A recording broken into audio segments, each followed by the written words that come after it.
এখানে গায়ে ঝামেলা করি না।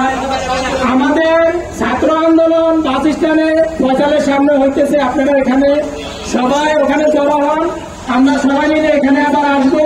আমরা এখানে ডিসি স্যারের কাছে আমাদের আবেদন জমা দেওয়ার পরে আমরা আবার এখানে আসতেছি। তারে যদি নিষেধ করে যে আমাদের 11-3 আজকে কোন বন্ধ, তাহলে আমরা মেনে যাবো। আর যদি বলে যে না এটা চলবে, তাহলে আমরা মানবো না, তাহলে আমরা